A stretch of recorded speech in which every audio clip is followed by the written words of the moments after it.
Shana Tova, everyone. I really pray and hope that between my British accent and the Zoom delay and everything else, people can almost understand me.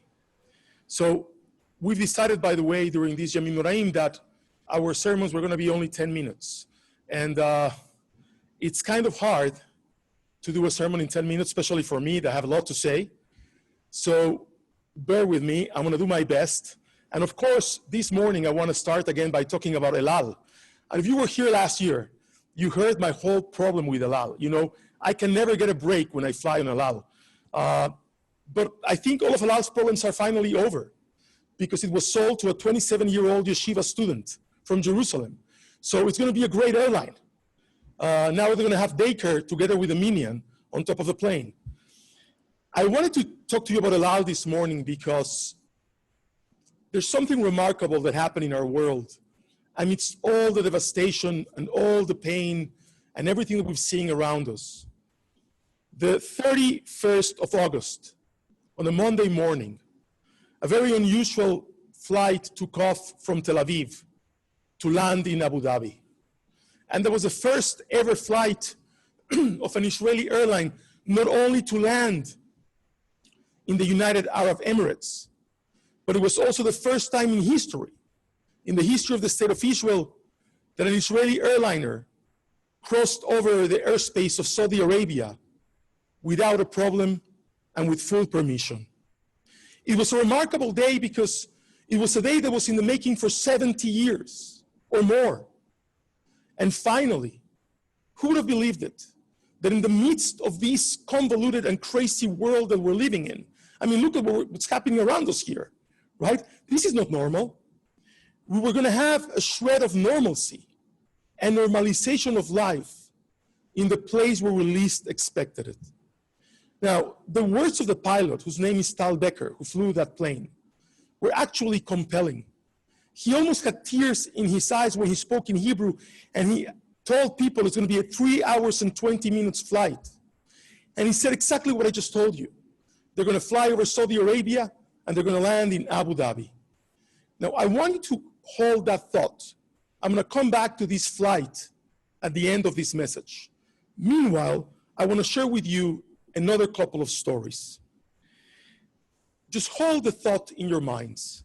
The first one of the stories happened on August 11, 2017, when the oldest man in the world known to us until today passed away.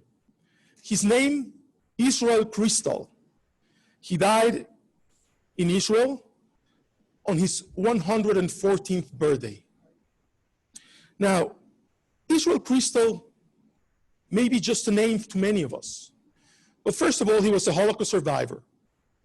Not only did he survive the horrors of the Shoah, but he saw everything taken away from him. His wife and his children were murdered.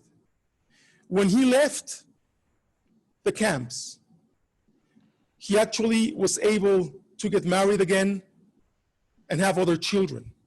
This is not unlike many of the stories that we know. They actually went as a family and settled in Haifa. But here's where the incredible, remarkable part of this story begins. In Haifa, he decided that after everything that he had witnessed, he had to do something in his life to share sweetness with the world. And if you've ever been to Israel and you've tasted one of those orange peels that are covered in chocolate, or one of those little bottles of liquor that are covered with chocolate, and the chocolate is covered in foils of different colors. Israel Crystal invented that. And he actually established a factory in Haifa, and he started making his candies and his confections throughout his life. And that was the joy of his life, to give candy and sweetness to the world. It seems like a simple story, but think about it. By the way, when he was liberated from Auschwitz, he weighed only 82 pounds. I don't think that when I was born, I was 82 pounds. So Israel not only gained all his weight back, but he's gained his humanity his conscience, and most importantly, his sweetness back. Now, the most relevant part of this story is that the year before he died, at 113, he celebrated his bar mitzvah for the first time in his life. 100 years later, after he was supposed to do it. Now, during the First World War, that's when his bar mitzvah should have taken place, but he couldn't do it. He was born in Poland. The world was in complete upheaval. So he had to wait 100 years. And after those 100 years, he looked around him, and he looked at all his children and his grandchildren, and he said to them, I have to be, without a doubt, the oldest bar mitzvah and the oldest person laying tefillin in the world ever. And I'm so happy that God granted me this opportunity. Now, Israel also gave a speech that day. And he said, I chose actively, after I was liberated, not to become a victim, but to be always a human being.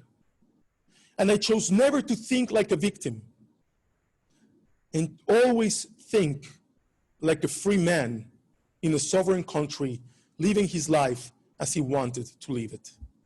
That's basically, in a gist, his life.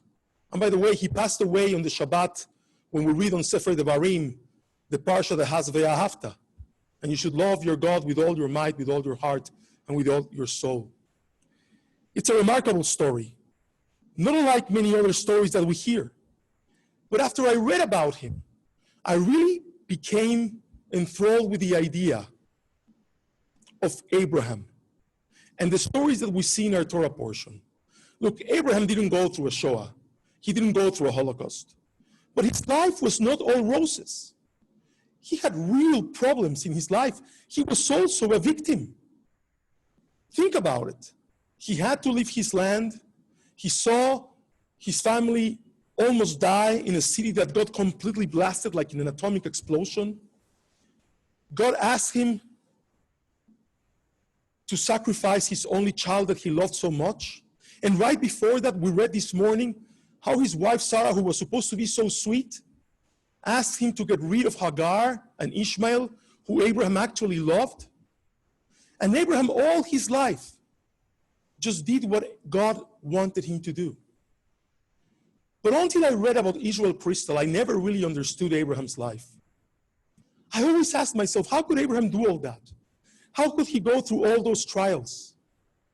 And the answer is actually, believe it or not, in the concept of victimhood. Abraham never saw himself as a victim.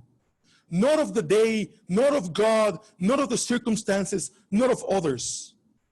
Abraham defined his life and charted his own destiny. Everything he did by choice. He was not a victim. He refused the mentality of victimhood. And he refused to be victimized. That's what's remarkable about the story that we read this morning. We've been reading it for thousands of years, and it remains as relevant today as it always was. You are very much what's on your mind. You become what your ideas are.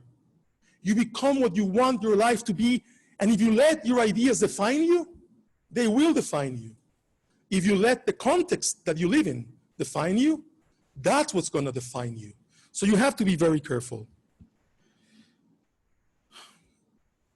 There is another author that I want to share a story about with you. Her name is Edith Eger. She was also a Holocaust survivor, and I read her book during this lockdown, March and April. The name of her book is The Choice. And she actually speaks about the last words that she heard from her mother as she was separated from her by the Nazis.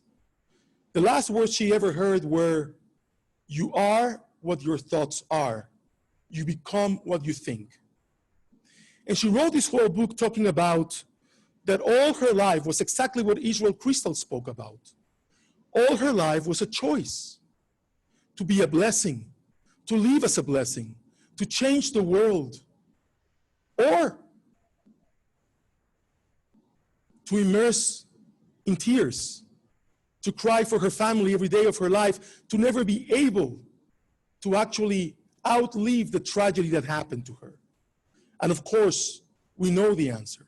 You see, there are two types of societies in the world. There are societies of tragedy, and there are societies of hope. And they both have their basis in very different points of the history of humankind. If you look at Greek tragedy, what happens in Greek tragedy is all outside the control of the characters. Everything is cast upon them by the gods or by other characters, but they really have no control of their lives. Look, for example, and that's the society of tragedy. If you look, for example, at the type of society that comes from the Western world where Shakespeare wrote, look at Shakespeare characters. They are the result of their actions and their choices. That's a remarkable idea. That's a society of hope, where you actually can change your life and the life of others, knowing that what you do has consequences, that you're not only a victim, that you can choose to be a victim, but if you choose to be a victim, you remain a victim for the rest of your life. Let's go back to the airplane. The most remarkable part about the story of peace between Israel and the UAE is what happened on the sidelines, on the periphery. All of the enemies of Israel together, how can you be doing this to the Palestinians? How dare the Emirates and Bahrain make peace with this horrible enemy, right? The horrible enemy that's trying to find the vaccine that probably will cure their children. How can you make peace? Look at the Palestinians. They are victims. As long as people live with victim mentality, they will never be able to make peace or to bring about change. The only reason why that plane took off and landed where it landed was because we are not victims, and we refuse to live as victims. We as Jews are the owners of our destiny, and we are a strong people. Nobody makes peace with weak nations. Nobody's interested in talking to nations that live their lives immersed in victimhood.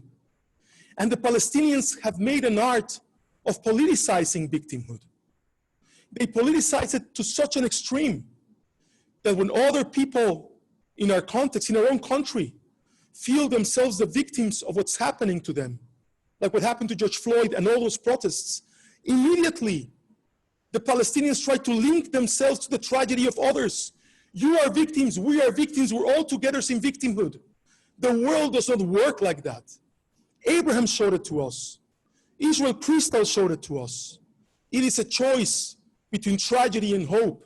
And we as Jews have always chosen hope, and we should always continue to choose hope, because that's the only way forward. Look, in our country, the argument of victimhood has become about kneeling or not kneeling, about protesting or looting, about causing a riot or clamping down with extreme force on people that are just telling us we can't live like this no more. And the real argument has been forgotten, that people suffer. But this is what happens when you actually turn victimhood into a political idea. This is the message of the Jewish people to the world. We could have become the eternal victims. Nobody in recent history has had a tragedy like ours, but we don't go around comparing victimhood. And by the way, one of the reasons why anti-Semitism is difficult for our students in colleges is because when they are confronted, they say, well, we have suffered too. But that's not the answer. We cannot answer like victims. We need to answer like people that are sovereigns of their destiny. Yes, we have a country. Yes, we call the shots in that country.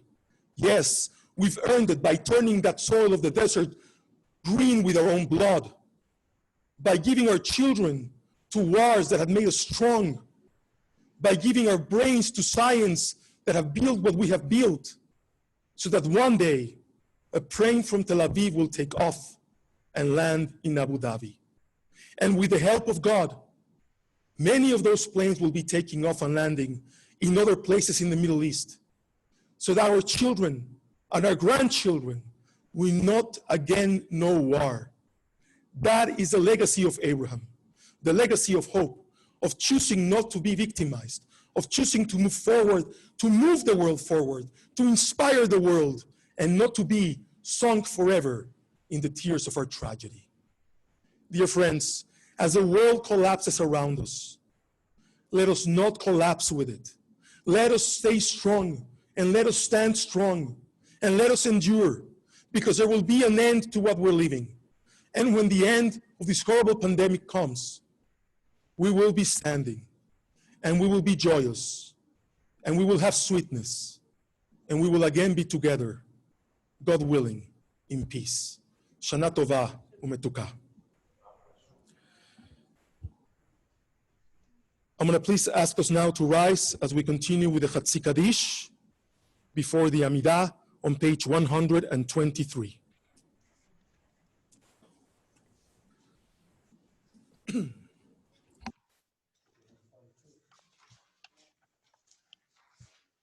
The ark is open at this time before Chatzi Kaddish.